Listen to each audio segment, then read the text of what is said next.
Hi fourth graders, Miss Nielsen here. I'm all set up to do the hook activity with you. I want you to take a moment and think all the way back to second grade. Remember some of the investigations you did in second grade where you learned how land can change quickly and slowly over time?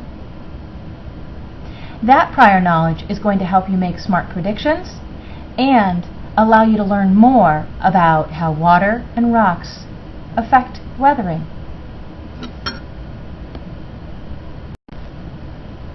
So to get ready, I collected my materials. I have some sugar cubes, I have a container of water, and I have a container of rocks. The sugar cubes represent rocks or other hard earth materials. Now we want to know how these two substances will affect earth materials, so we're thinking about how they change. When you think about how things change, as a scientist, you have to make observations before and after. So I want you to take a moment to make some close observations of the sugar cubes.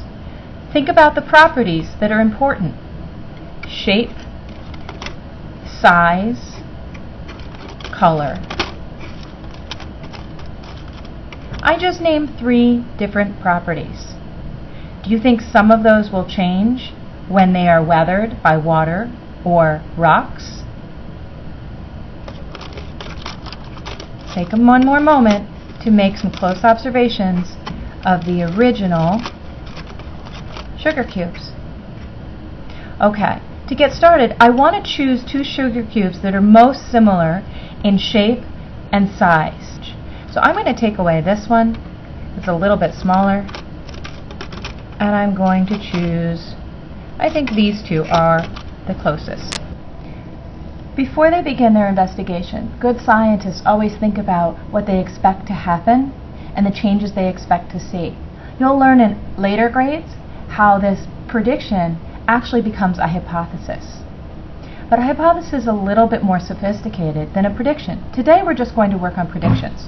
I want you to think about what will happen when I take my lid, I cover up my container. Just lost my timer.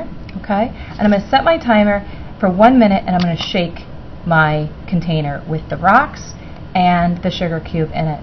I want you to make a prediction about what you think will probably change or stay the same about our sugar cube. Alright, here we go. I'm going to start the investigation.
Okay, so 1 minute's elapsed. I've taken my timer and put it to the side, and we're ready to start making observations of our rock sample or sugar cube after it's weathering in the container with the rocks. Now I will have some great close-up video pictures using my digital microscope of the rock samples or sugar cubes before and after for you to look at too. But let's see what we can see. The first thing I'm noticing, do you notice the appearance of the container has changed? Remember, it was nice and clear and easy to see through before? Open it up. Do you notice the appearance of the rocks have changed? Can you see over here? There's some fine particles or dust. What do you think that is? Now let's take a look at our sugar cube. I'm going to put it on a lid so I can hold it for you. What do you notice? Can you make any observations about differences or similarities to the way it was before we did the activity? All right.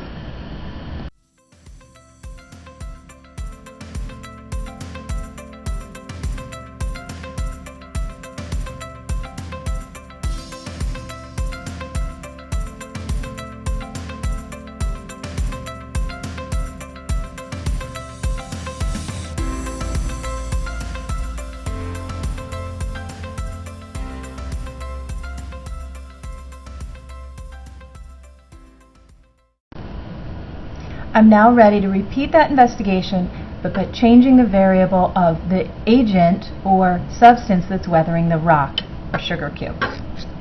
In this case, it's going to be water.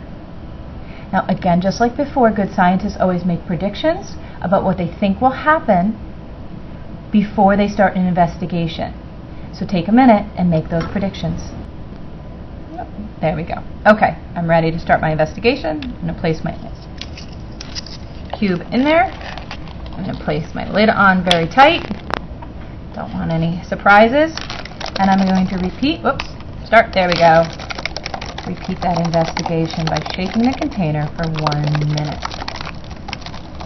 It's amazing how long a minute is when you have to time something.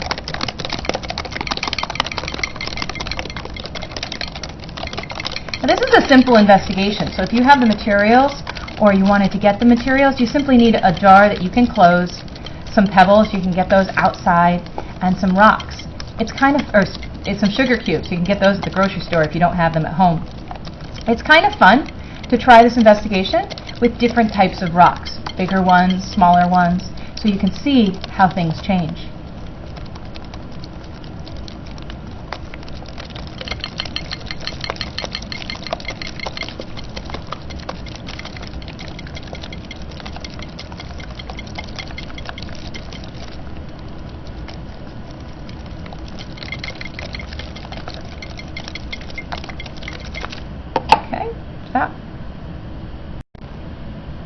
Okay, I've completed my second investigation with the water and the sugar cube, and I'm ready to make my observations. Let's take a look. I'm noticing this time the container's still pretty clear. See the difference? Huh.